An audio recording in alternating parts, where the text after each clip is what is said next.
গতকাল রাত্রে ভালোই একটুখানি বৃষ্টি হইছে, অল্প পরিমাণে, অতটাও বৃষ্টি হয় নাই। তো আজকে সারাটা দিনই তো মেঘলা ছিল।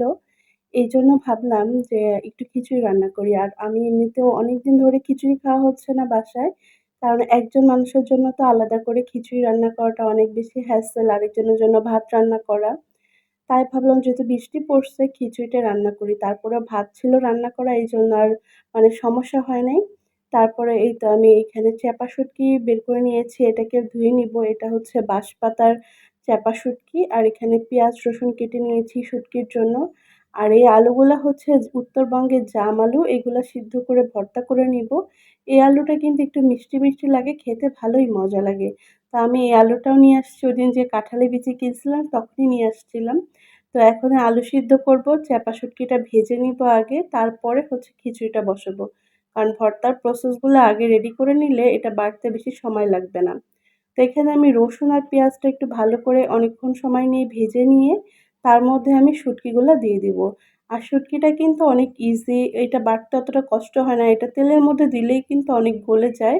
তো এখন জাস্ট শুটকিটা আমি অনেকবার ভালো করে ধুয়ে নিয়েছি। এখন তেলের মধ্যে পেঁয়াজ রসুনের সাথে একটু ভালো করে ভেজে নিয়ে তারপর পাটায় বাটলেই শুটকি ভর্তাটা হয়ে যাবে। আর এদিকে আলু সিদ্ধ হয়ে গেলে আলু ভর্তাটা করে ফেলবো। আর খিচুড়ি রান্না করতে তো বেশি সময় লাগার কথা না।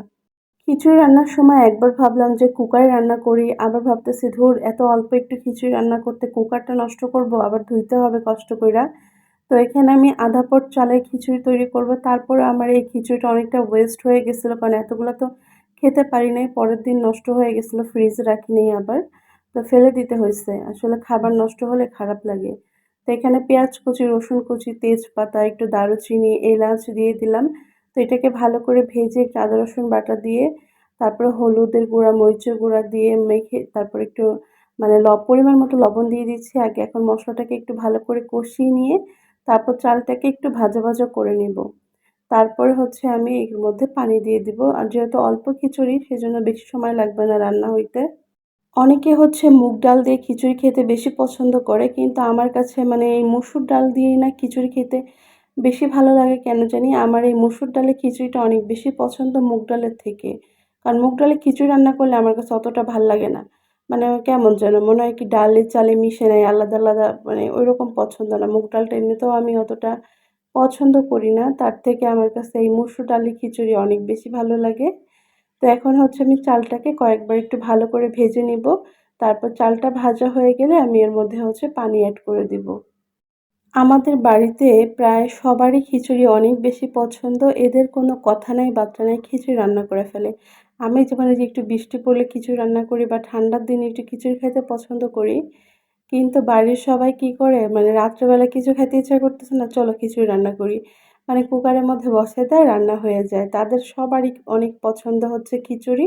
দেখা গেল তরকারি শেষ হয়ে গেছে, আবার তরকারি রান্না করতে হবে, ভাত থেকে থাকুক খিচুড়ি রান্না করে ফেলো। আমাদের খিচুড়ি পাগল আমি বলি।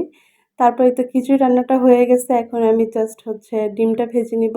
আমার ডিমের মধ্যে হচ্ছে আমি এখানে পেঁয়াজ কুচি, কাঁচামরিচ কুচি দিয়ে দিয়েছি। আরেকটা ডিম হচ্ছে আমি অমলেটের মতো করে ভেজে নিব। কারণ তিনি আবার কাঁচামরিচ, পেঁয়াজ পছন্দ করে না।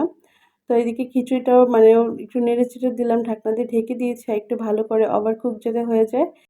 এইদিকে আমি আবার আলু ভর্তার জন্য তেলের মধ্যে পেঁয়াজ ভেজে নিচ্ছি। আর এটা হচ্ছে সরিষার তেলের মধ্যে পেঁয়াজগুলা ভেজে নিচ্ছি। আর যখন আমি শুটকির জন্য হচ্ছে মরিচ ভেজে নিয়েছিলাম তখনই শুকনা মরিচগুলা ভেজে নিয়েছি। এখন শুধু পেঁয়াজটাকে একটু ব্রাউন করে ভেজে এর মধ্যে হচ্ছে সিদ্ধ করে রাখা সেই আলুগুলো দিয়ে দিব। তারপর হচ্ছে আলুগুলাকে এর মধ্যে ম্যাশ করে দিবা। আগে থেকে আলু ম্যাশ করে রাখা যেত, কিন্তু তাড়াহুড়া করতেছিলাম সব রান্নাগুলো একসাথে। আর এদিকে ক্ষুধাও লেগে গেছিল, তাই ভাবলাম যে এটার মধ্যে দিয়েই হচ্ছে পরে ম্যাশ করে নিব। আর এই আলুগুলা কিন্তু ছিলার পরেও এরকম লাল লাল থাকে। আর এটা হচ্ছে সেই উত্তরবঙ্গের পিষনির হচ্ছে যেই পিষার জন্য যে কাঠের জিনিসটা থাকে ওইটা দিয়ে হচ্ছে আমি সুন্দর মতো করে আলুগুলো সিদ্ধ হইলে ভর্তা করতে পারি। এটা আমার ওই পিষনিটা অত বেশি কাজে না লাগলেও এই কাঠের জিনিসটা আমার অনেক বেশি কাজে লাগে। তো এখন হচ্ছে আমি একটু মরিচও দিয়ে দিয়েছি, লবণ দিয়ে দিয়েছি। তো আলু ভর্তাটা হয়ে গেছে। আর এদিকে পাটায় হচ্ছে শুটকিটাও ভর্তা করে নিলাম। শুটকিটা ভর্তা হয়ে গেছে, বেটে নিয়েছি। তো এখন এটাকে একটা পিসের মধ্যে তুলে নিব। আর পাটার মধ্যে আমি আবার একটুখানি ভাত মাখায় নিলাম। যেহেতু বাসায় ভাত ছিল আগে থেকেই, যতই খিচুড়ি খাই একটু ভর্তা-টর্তা বানাইলে কিন্তু পাটায় ভাত মাখা খাইতে অনেক বেশি ভালো লাগে। আমার তো অনেক পছন্দ। ছোটবেলায় মা হচ্ছে এরকম পাটায় ভাত মেখে খাওয়ায় দিত। এখনো বাড়িতে গেলে যদি কখনো ভর্তা বানায় তখনও খাই। তো এখানে সবকিছু রেডি ভর্তা, খিচুড়ি সব রেডি করে নিয়েছি। আর আজকের মতো ব্লগটা এই পর্যন্তই রাখছি। সবাই ভালো থাকবেন, সুস্থ থাকবেন। আর আমার ভিডিও যদি আপনাদের কাছে ভালো লেগে থাকে তাহলে অবশ্যই আমার পেজে একটা ফলো দিয়ে দিবেন। কমেন্ট করে জানাবেন কেমন লাগলো আজকের রেসিপিটা। আল্লাহ হাফেজ। টাটা।